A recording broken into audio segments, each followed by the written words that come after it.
Marcie Simms. I'm the Dean of Students at Shawnee State University, and I am your guest host this week for Look Who's Cooking in the Kitchen Now. I am doing one of my family favorite recipes. I am doing barbecue meatballs. I often take them to potlucks when we were having potlucks, or I fix them when we are having finger foods on the holidays. And so they're really easy to make, and oftentimes people are surprised that I just didn't buy a bag of frozen meatballs, that they're actually homemade, but they're very easy, because let me tell you, I'm not that great of a cook, so if I can do them, anyone can do them. They're only 5 ingredients, and they're actually called Surprise Meatballs. My mom, I think, actually made up the recipe and maybe made up the name, and they're actually in a cookbook that I use often. And so I'm going to go ahead and get started. First, I want to talk about the ingredients, and there is one surprise ingredient. I think that's why they're called Surprise Meatballs. So first, the first ingredient, and let me tell you, I put everything in the bowl, and then I'll show you how I mix it in a few minutes. So our first ingredient is just a pound of sausage, and I buy mild, but you can also buy hot sausage or any other sausage, but I buy mild just because I know a lot of people don't like the spice. And then also I use a pound of hamburger. I use the leanest I can get. Sometimes I actually use turkey burger, but for today I am using just regular hamburger. So that's just a pound. So far a pound of sausage and a pound of hamburger. And then I put in 2 eggs. So you add the eggs. Okay. And then also the surprise ingredient that you don't even really realize is there is oats. So I like to use just your basic oats that you get anywhere at the store. And this actually is 3/4 of a cup. So we're gonna add the oats. I like to scatter them around. I'll pull this up. I like to scatter them around just so when it's mixing, it's a lot easier to separate and make sure that you have the oats all through the item. So in a second, we're gonna go ahead and start mixing it up. But for now, that's all of the ingredients that we need.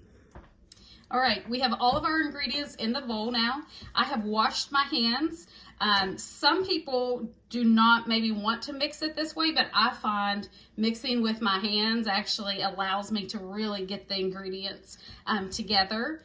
And so I prefer to do that. My husband prefers to use a spoon to do this, and also maybe even gloves. So I've taken my rings off. It doesn't bother me. I wash my hands really well. So I'm gonna go ahead and just start mixing it up. So you really want to go down at the bottom of the bowl and pull up those eggs, and also pull up the oats, and then you just squeeze it in between your hands. My kids think this is gross, but it's really the easiest way to get this mixed, and the quickest way, I think, to really get it so that it's consistent. The oats are consistently through all of the meat. And then you're also mixing the sausage and the hamburger together so that when you make those meatballs, they're really savory. They're just really delicious, and it also helps keep the meatballs together, those eggs and those oats. So we're gonna go ahead. We're almost done. As you can see, just kind of putting your fingers on here, squeezing it together, doing a couple more rounds of that. So in just a second, we're gonna go ahead and start rolling them out and putting them straight into the pan. All right, we have all of our meat mixed here. I've already started rolling the meatballs. We've also preheated our oven to 350. So go ahead and do that right before you get your hands dirty. I'll always say I try to get as much done before I start this process. So starting that preheat, and then you just start rolling them out. The best way to, I like them smaller. I think they cook better and they cook faster. As you can see, it's about the size of a ping pong ball. You can make them larger. You can make them smaller. None of mine are all the same size. It doesn't really matter because they're good no matter what, but that's just the size that I like. So you just line, you're gonna line your baking dish here in a row with all of the meatballs, and they will fit in. Sometimes I have to kind of move them around whenever I need to squeeze in those last couple ones or make one a little bit smaller. So you just line your baking dish, and I'll keep doing that right now. And then once you get this entire baking dish full, then you're going to put them in the oven for 1 hour. At 30 minutes, I pull them out of the oven and I actually flip them upside down just so both sides are cooking evenly. And that's just a preference. I don't know if you have to do that, but that's something I've always done. I just prefer to be able to get them out of the oven for a second, flip them over, and go from there. So I'm going to continue doing these, and then I'm going to put them in my oven here and not see them again for about 30 minutes. Also, once I get them out, I'll go ahead and just give you the kind of preview. We add a sauce to them, and then we let them simmer for 30 minutes after that hour bake. And you can use any sauce. We use barbecue sauce, but you could use any sauce that you would like. Try different sauces, a teriyaki sauce, different hot barbecue. I use just original barbecue sauce. You can use a sweet barbecue sauce. Pretty much anything you could try with that. We also often just eat them as singles, but you can also put them on a sandwich and make a meatball sub or a sandwich. And so there's all different types. And this meal cost me less than $10. I already had the eggs. I had to buy the oats, and I buy usually the cheapest barbecue sauce, and then also the meat. So you can make this for less than $10. And what's nice is while it's baking, you can go and do other things. When I'm having people over, this is usually the time that I cook other things or prep other things when the meatballs are in the oven. So it gives you don't have to watch them or stand over the oven or stand over the stove. It gives you the option to be able to work on different things. So we almost have this entire this baking dish full. So I'm going to go ahead and finish this up, and we're going to go ahead and put them in the oven.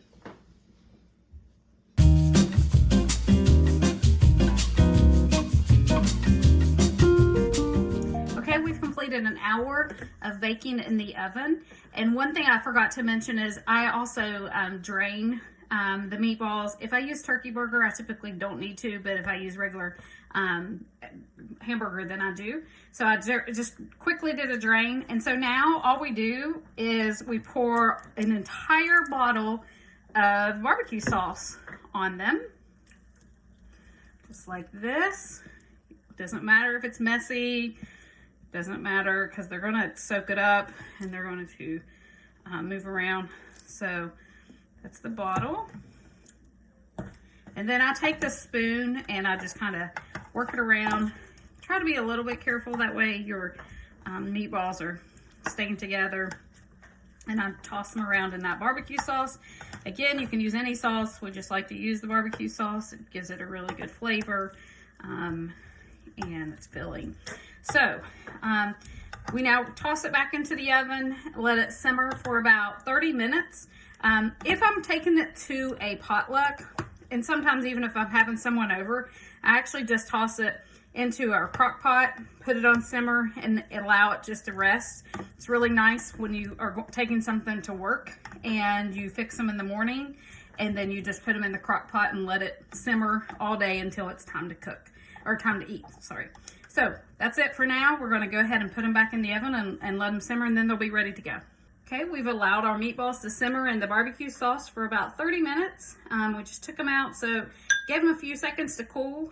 As you can see, they're pretty good. They've stayed together. So before I take a bite of this, I just want to go back through the recipe very quickly because it is so simple. You have to have a pound of hamburger, a pound of sausage, 2 eggs, 3/4 cup of oats, and then a bottle of some type of sauce, barbecue sauce or whatever sauce. You cook them for an hour in the oven on 350, and then you simmer for a half hour, and then they're ready to eat. So let's go ahead and see how this tastes.